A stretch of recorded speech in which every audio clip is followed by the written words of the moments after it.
대한민국의 정책을 집중 탐구하는 여의도 정책 발굴단, 최지은 더불어민주당 선대위 대변인, 김재섭 전 국민의힘 비대위원 스튜디오에 직접 나오셨습니다. 두 분 새해 복 많이 받으세요. 네, 새해 복 많이 받으십시오. 네, 새해 희망찬 이제 꿈과 계획하에서 열심히 뛰어야 될 시간인데, 김재섭 비대위원 얼굴이 좀 이렇게 어둡습니다. 표정이 아무래도 지금 어둡습니다. 당 상황이 좀 복잡해서 그렇죠? 그러니까 제가 처음에 이제 제가 정치권에 들어서 처음 맞아보는 대선인데, 네. 거기는 이제 열흘이 1년 같다 이런 얘기를 했거든요. 그만큼 하루만 해도 많은 일들이 일어난다는 의미인 줄 알았는데, 예. 알고 보니까 열흘에 1년씩 늙기 때문에 그래서 저는 네. 매일 늙고 있고요. 네. 지금 사실 답답하죠. 제가 이렇게 답답한데 예. 저희 지지자들 얼마나 답답하실지 제가 좀 걱정은 되는데요. 사실 이제 지지율도 많이 저희가 빠졌고, 네. 그간에 있던 내용도 수습이 안 됐고, 여러 가지 문제들, 악재들이 겹치다 보니까 예. 안 좋은, 좀 실망스러운 모습들 많이 보여주신 것 같은데, 네. 사실 이렇게 위기일수록 그래도 조금 다잡아야 된다는 위기감들은 훨씬 고조되고 있는 것 같아요. 이대로 안 된다. 예. 후보도 이러면 안 되고, 예. 대표도 이러면 안 되고, 네. 선대위도 이러면 안 된다라는 공감대는 확실하게 형성이 지금 돼가고 있는 과정이니까, 예. 그 과정 속에 있는 진통 정도로 그냥 이해해 주시면 감사하겠습니다. 네, 우리가 이해한다고 해결되는 게 아닌 것 같아서 짧게요. 청년 정치인으로서 김재섭 의원이 생각하는 해결책 뭘까요? 해결책이요. 다 양보해야죠, 뭐 서로. 모두가 다? 무조건 정권 교체 하나만 마음 바라보고 비우고? 가는 거. 그 각자의 기대되는 역할이라는 게 있지 않습니까? 네. 후보에게는 정책 비전을 그 국민들께 이야기하는 책무가 있는 것이고, 예. 당 대표는 그 안에 뒤에서 일어난 여러 가지 당에서 나오는 분란이나 잡음 같은 것들을 이렇게 다독여야 되는 책임이 있는 것이고, 또 김종인 위원장 총괄선대위원장으로서 그 부족한 부분들을 더 메꿔주는 그 새 바퀴가 잘 굴러가야 되는데, 네. 그러려면은 각자가 조금씩 양보하는 그런 모습이 필요하지 않을까 생각합니다. 저는 그렇게 네. 잘 안 될 것 같고요. 아니, 윤석열 후보는 지금 선대위 갈등도 봉합을 못하면서 무슨 대통령을 하겠다는 말입니까? 그럼 대통령 하면서 막 청와대 안에서도 막 다 사퇴하고 막 나가고 막 이런 게 아닐까라는 생각이 들고, 사실 지금 이재명 후보랑 싸워야 한 상황에서 이준석 대표, 김종인 위원장과 싸우는 모습이 이 여당에서 봤을 때도 뭔가 좀 이상하다, 좀 잘못되었다, 이렇게 오히려 걱정이 됩니다. 그래서 국민의힘은 지금 이 사태가 수습이 안 될 것이고 후보 교체를 하지 않는 이상 뭐 답이 없다, 이렇게 보입니다. 아유, 그런 흉악한 말씀하시면 안 되고요. 네. 저희 잘 하고 있습니다. 네. 네. 새해 첫날이니까요. 뭐 첫 날은 아니지만 첫 화요일 방송이니까 우리 한번 정치권의 갈등은 갈등이고요. 정책은 우리 국민들 위해서 정말 소중하지 않습니까? 무척 그렇죠. 중요한 부분이고, 또 이 원전 관련한 부분은 이해관계도 첨예하고 그렇죠. 우리 미래를 결정합니다. 그래서 오늘 이 뜨겁고 첨예한 분야 원자력 발전에 대한 이야기 해보겠습니다. 먼저 최지은 대변인께 이재명 후보의 정책 중에 새로운 용어가 등장했어요. 감원전. 네. 예, 그 입장 조금 더 명확하게 설명해 주실까요? 사실 이재명 후보가 문재인 정부도 탈원전이 아니고 감원전이다, 이렇게 설명을 하셨거든요. 네. 그래서 지금 기존에 우리가 가지고 있는 원전은 그 네. 수명이 끝날 때까지 그대로 유지하고 음흠. 대신 안전하게 관리하고, 지금 이제 짓고 있는 것은 계속 짓고, 근데 앞으로는 더 이상 새로운 건 짓지 않고, 네. 이게 이제 감원전인 것 같아요. 그래서 탈원전은 마치 있는 것을 막 부수는 듯한 인상을 주는데, 예. 문재인 정부도 그렇고 이재명 후보도 그렇고 새로 짓지 않는다는 것이 방점이기 때문에 네. 감원전이라는 것이 오히려 더 설명이 적절하고, 탈원전 했다가 괜히 오해를 좀 많이 사지 않았나, 이런 면에서 네. 용어를 바꾸신 것 같습니다. 네. 김재섭 의원, 사실 지금 최지은 대변인 말처럼 탈원전이라는 용어 자체가 주는 이 뉘앙스 때문에 국민의힘 윤석열 후보 맹렬하게 비판 많이 하셨잖아요. 그렇죠. 감원전은 어떤가요? 감원전도 마찬가지죠. 마찬가지입니까? 말씀하신 대로 네. 우리 최 대변인 말씀하신 대로 예. 탈원전 기조 자체가 국민의힘 내에서 계속 많은 비판들을 해오지 않습니까? 예. 당장 우리 이제 전기료가 오르게 되면 국민들도 이 탈원전의 부작용을 실감하시게 될 텐데, 탈원전 관련돼서 여러 가지 비판들이 있었고, 공론화위원회나 이런 데서도 실제로 탈원전에 반대하는 여론들이 형성되었었고, 국민들도 그런 여론들이 어느 정도 있었기 때문에, 네.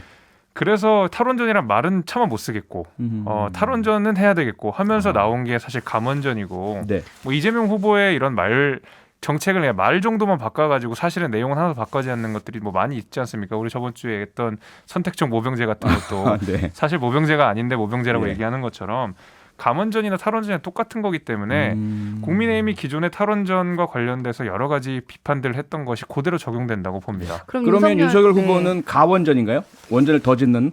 저는 그렇다고 봅니다. 그렇습니까? 원전을 예. 필요한 경우 더 지어야 된다고 보고요. 지금 사실 이 감원전 뭐 내지는 탈원전 어떻게 부르든지 간에 예. 원전 자체를 더 이상 짓지 않겠다고 선언한 이상 산업이 예. 죽을 수밖에 없거든요. 우리 네. 뭐 두산중공업을 비롯한 그 밑에 하청 기관들이 실제로 막 폐업을 하거나 매출이 급격하게 감소하거나 하면서 산업 자체가 확 꺼지고 중간에 핵 원자력 공학과를 다니는 학생들이 자퇴를 하거나 하면서 실제로 산업이 굉장히 위축되는 모습을 보여주고 있기 때문에 네. 우리가 실제로 원전과 관련돼서는 해외 수출도 마찬가지고 국내에서도 필요한 경우 더 지어야 된다라는 기조를 확실하게 갖고 있습니다. 그래야지만이 실제로 원전과 관련된 여러 가지 산업 육성들을 우리가 해나갈 수 있다. 네. 이렇게 생각합니다. 최지은 대변인. 저는 감원전이 꼭 필요하다고 생각을 합니다. 크게 두 가지 측면이 있는데요. 네. 하나는 안정성입니다. 한국이 면적 대비 원전 밀집도가 세계 1위입니다. 그런데 원전이 한 24개 있고 폐기물이 많이 나오는데 영구 처분장이 한 개도 없습니다.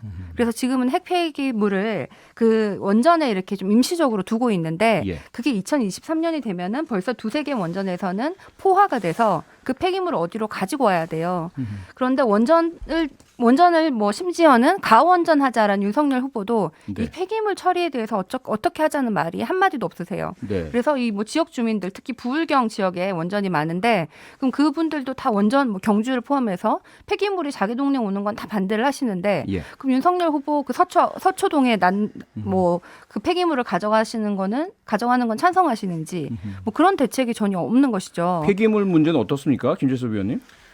아니요, 폐기물 지금 안정성 관련돼서도 네. 사실 이게 그 전형적으로 이 원전과 관련된 잘못된 정보를 호도하는 방식인데 말하자면 밀집단이 가장 뭐 원전 설치된 게 높다. 이거는 사실 설계 방식에 대한 무지에서 비롯되는 것이라고 생각하거든요. 지금 말씀하시는 뭐 위험한 후쿠시마 원전이라든지 아니면은 체르노빌 같은 경우에는 애초에 우리나라에 설계된 그 가압수 방식이랑 전혀 다른 방식으로 설계돼 있기 때문에 안전도나 폭발 위험 이런 게 완전히 다른 거예요. 설계가 아예 다른 방식이기 때문에 그걸 똑같은 방식으로 적용을 해서 후쿠시마가 터졌기 때문에 국내에 있는 여러 원자력 발전소들이 터질 염려가 있다.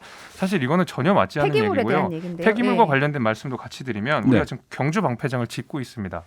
짓고 지금 10만 드럼 정도가 들어가는데요.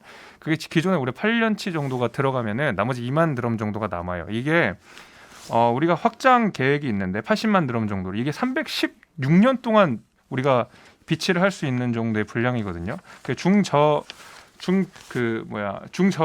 갑자기 이름이 생각이 안 나네요. 준이. 중저준이 예. 그 핵폐기물 같은 경우에 거기다 대고 고준위 그 핵폐기물 같은 경우에는 애초에 분량 자체가 너무 적기 때문에 그 안에 다 우리가 이 비치를 할 수가 있거든요. 그런 의미에서 핵 폐기물 가지고 원전을 이야기하는 것은 전혀 과학적으로 이야기가 맞지 않는 이야기다 말씀드리겠습니다. 저는 이 방사능에 오염된 이런 폐기물 같은 경우에는 10만 년 동안 그 방사능을 분출할 수 있다고 하거든요. 그래서 안정에 대해서는 굉장히 조심해야 되고 더 중요한 것은 경제성입니다. 네. 지금은 우리가 원자력으로 생산하는 것이 싼 것이 사실입니다. 예. 그리고 우리가 지금까지 지어놓은 원전과 또 짓고 있는 원전이 탈원전이 아니고 감원전이기 때문에 새로 안 짓는 것이기 때문에 지금 있는 것만 충분히 활용해도 2030년까지는 원전으로 생산하는 양이 점점 늘어납니다. 네. 그런데 이제 지금부터 신재생 에너지를 투자를 하면 2030년쯤에는 신재생 에너지가 원전보다 더 많게 가자라는 계획을 가지고 있는데 네. 지금은 원전이 더 싸지만 2030년 되면은 실제로 신재생 에너지가 규모의 경제를 달성을 하면서 아하. 원전보다 더 싸게 된다는 발전 것이 단가 자체 말하는 그렇습니다. 거죠? 여러 나라에서 이제 예측이 되는 것이에요. 그래서 네. 2030년에는 신재생 에너지가 더 싼 것이 예측이 되고 네. 이것이 조금 더 안전하고 그러니까 그렇게 에너지 전환을 하자라고 하는 거는 네. 뭐 한국뿐만 아니라 여러 나라에서 지금 얘기가 되고 있는 것이고 네. 거기에 대해서 굳이 반대를 할 이유를 저는 알 수가 없어요. 아유, 경제성 어떻습니까, 김재섭 의원? 경제성은 지금 원전만큼 좋은 게 없다는 게 10년 후 10년 후 이야기입니다. 진짜 지금. 아니, 너무 30년 당연한 이에요. 것이고 지금 10년 후도 중요하지만은 10년 후에 우리가 지금 윤석열 후보에서 이야기하는 것이 원전을 폐기하자 이런 게 그 원전을 폐기하면서 동시에 원전을 유지하면서 동시에 재생에너지를 같이 하자는 이야기거든요. 네. 그러니까 완전히 그냥 원전만 하자는 이야기가 아닙니다. 그래서 이재명 후보도 재생에너지도 마찬가지입니다. 근데 지금 예. 이재명 후보 같은 경우에는 애초에 나중에 더 이상 짓지 않겠다. 있는 거 그만하겠다. 그다음에 어느 정도 우리가 이 설계 수명이 다 닿으면 그 다음엔 여기 더 이상 짓지 않겠다라고 하는 거잖아요. 그러니까 지금 우리가 설계 기존에 수명을 다 있는 다한 것은 다음에도 그대로 하고 실제로 고쳤으면 얼마든지 더 연장할 수가 있고 지금 경제성 이야기하는데 경제성은 원전만큼 지금 좋은 게 없거든요. 우리가 지금 간단한 예로 들어보면 독일 같은 경우에도 탈원전 한다고 해가지고 실제로 굉장히 전기료 많이 오르고 오히려 탈원전을 함으로써 화석연료를 더 많이 쓰는 아이러니가 생기지 않습니까? 재생연료는 어차피 지금 말씀하신 대로 뭐 풍력, 뭐 파력, 뭐 조력 이런 거잖아요. 근데 이런 것들은 거는 굉장히 간헐적이잖아요. 하루 종일 꾸준하게 생산할 수가 없기 때문에 그 재생에너지가 늘어날수록 사실 화력에너지로 일정하게 계속 공급할 수 있는 그 에너지원이 지금 뒷받침이 돼야 되거든요. 그런 의미에서 경제성이나 이런 면에서도 사실 지금 당장 10년 안에 신재생 에너지를 다 바꾸는 것도 굉장히 어렵습니다. 그래서 애초에 우리는 더 이상 원전을 짓지 않겠다라는 그 말 자체가 산업을 위축시키고 원전 자체의 어떤 경쟁력을 떨어뜨릴 수 있는 수단이 되기 때문에 우리가 독일의 사례를 보면 잘 알 수 있을 것 같아요. 원전 산업은 어떻습니까, 최지원 대변인? 저는 원전에서 우리가 가지고 있는 기술이라든지 이런 것들은 계속 연구가 돼야 되고 거기에 대한 지원은 우리가 아끼지 말아야 된다고 생각을 합니다. 감원전이라도 원전 산업, 원전 연구, 수출 이런 것들은 충분히 될 수 있다. 네, 충분히 뭐 수출은 뭐 충분히 한다고 하기보다는 당장 이제 그 개도국 같은 경우에는 경제성 측면에서 앞으로 10년간은 원자력이 더 싸니까 그때까지는 좀 안전하게 유지된다는 전제 하에 수출할 수도 있다고 저는 개인적으로 생각을 하는데 원전에 대한 기술 개발에 대한 지원과는 별개로 새로운 원전을 짓는 것은 보통 원전 짓는데 10년이 걸린다고 해요. 오늘 짓는다고 해도 2030년 넘어서 짓는데 그러면 오늘 신재생 에너지를 짓는 것이 2030년도에는 더 싸고 안전성의 위험이 덜하고 이러니 차라리 신재생 에너지로 이제부터는 신재생 에너지로 짓자라고 하는 것이 더 적합하다고 생각합니다. 신재생 에너지가 싸지 않습니다. 2030년부터는 더 싸집니다. 30년 말씀하시더라도 2050년 뭐 우리가 탄소 완전 배제가 한 2050년 정도 실현으로 목표를 두고 있는데 지금 그렇죠. 지금 그 정도로 두더라도 신재생 에너지 자체가 우리 전기 저장 장치가 우리가 지금 마련돼 있지 않기 때문에 아까 말씀드린 대로 간헐적으로 생산되는 이런 에너지원 같은 경우에는 전기 저장 장치가 분명히 있어야 되거든요. 근데 전기 저장 장치가 굉장히 비싸요. 지금 기술력이 굉장히 떨어지기 때문에 화재도 잘 나고 이래서 실제 배보다 배꼽이 더 큰 게 지금 신재생 에너지고 재생 에너지 해야죠. 발전시키고 계속 해야 되는데 그걸 당장 우리가 감원전 내지는 탈원전이라는 이름으로 실제로 원전의 개발을 게을리할 수밖에 없게 돼요. 왜냐하면 우리도 지금 UAE 수출한 지 벌써 몇 년 뒤에 하나도 수출 못하고 있잖아요. 지금. 그리고 실제로 말한 대로 핵융합과나 이런 데서 지금 이 자퇴하는 학생들 굉장히 많아지고 연구비 지원도 당연히 떨어지는 것이고 애초에 신규 개발이 안 일어나는데 어떻게 투자가 이루어지겠습니까? 며칠 전에 이집트에서 1조 원 단위인가요? 그 원전 수주 소식이 들긴 들렸죠. 저는 세계적으로도 감원전 하고 있는데 이 2030년 되면은 신재생 에너지가 싸진다는 거는 우리의 예측뿐만 아니라 일본 정부에서도 같이 얘기를 하고 있고 미국과 영국 같은 경우에는 그 싸지는 변곡점이 2030년 전에 온다라고 오히려 더 긍정적으로 보고 있어요. 그래서 저는 우리가 이제 감원전이냐 아니냐를 볼 것이 아니라 신재생 에너지라는 것은 갈 수밖에 없는 에너지 전환의 그 큰 흐름인데 이것을 위기가 아니라 기회로 만들어야 된다는 것이 더 중요한 것 같고요. 그래서 우리가 원전을 수출했던 것처럼 그린 산업, 신재생 에너지 산업도 한국의 수출 품목으로 할 수 있게 그렇게 또 노력해야 되는 것이 아닌가. 그리고 이재명 후보가 말씀하신 것 중에 에너지 고속도로라는 것을 내어놓으셨는데요. 에너지 생산부터 사용하는 때까지 생산, 유통, 뭐 판매, 소비까지 이렇게 피가 몸에 흐르듯이 이렇게 잘 윤활이 되도록 이렇게 고속도로를 만들겠다라고 하시는 건데요. 이게 이제 지금까지는 제가 여기서 생산을 한다고 뭐 광주에서 생산을 한다고 해도 서울이나 이런 데 큰 곳에 갔다가 다시 광주로 와야 되는데 생산한 곳에서 바로 쓸 수 있도록 뭐 스마트 그리드를 만든다든지 이런 새로운 과학 기술을 적용해서 에너지 효율화를 더 높이겠다는 것입니다. 그래서 저는 이 에너지 전환, 에너지 효율화가 다 같이 이루어져서 탄소 중립을 향해서 가는 것은 뭐 여당 야당 할 거 없이 우리가 꼭 해야 되는 의무다라고 생각합니다. 그러니까 두 분 말씀 들어보면 목표는 같은 것 같아요. 그리고 결과적으로 미래 신재생 에너지의 효율화를 높이기 위해서는 지금의 기술 수준보다 높아져야 된다. 그리고 그것을 위해서는 아마도 이재명 후보나 민주당 쪽에서는 지금부터 신재생 에너지 투자를 늘려야만 그게 가능해진다는 말씀인 것 같고 그때까지는 김재섭 위원님 말씀은 원전의 의존도 유지하거나 조금씩 높여서 그 효율성을 담보하면서 미래를 개척해 나가자 이런 말씀인 것 같은데 그건 아마 전문가들의 의견을 좀 더 들어봐야 될 것 같고요. 지금 현재는 어떻습니까? 지금 전기료 인상이 필요하다라는 이야기가 계속 나오고 있는데 한쪽에서는 그것이 탈원전 혹은 감원전 때문이다. 다른 쪽은 그렇지 않다. 김주섭 의원님 어떻게 생각하세요? 당연히 탈원전 때문이죠. 예, 왜냐하면은 그 원전 비용 자체가 네. 가장 싸다는 말씀을 여러 번 드린 바가 있었고 사실 지금 우리가 이 말하자면은 그 다음에 이제 대체 에너지, 예를 들면 신재생 에너지라든지 아니면 뭐 지금 화력 발전 대체 이걸로 어쨌든 원전이 그 원전에서 생산되는 양을 메꿔야 되잖아요. 네. 당연히 메꿔야 되고 그거는 원전보다 훨씬 더 비용이 높습니다. 뭐 이렇게 생산 비용 단가가 그런 의미에서 원전을 줄이는 것 자체가 당연히 전기료를 올릴 수밖에 없다. 저는 그렇게 생각합니다. 최지은 대변인. 사실이 아닙니다. 네. 원전 생산한 전기량이 지금까지 준 게 없습니다. 앞으로 몇 년 동안도 줄지 않을 것이고요. 우리가 지금 이제 새로운 원전을 짓지 않으면 앞으로 10년 후에 원전에서 생산하는 전기량이 지금 짓는 것보다 주는 것이죠. 지금 있는 것은 그대로 유지하기 때문에 네.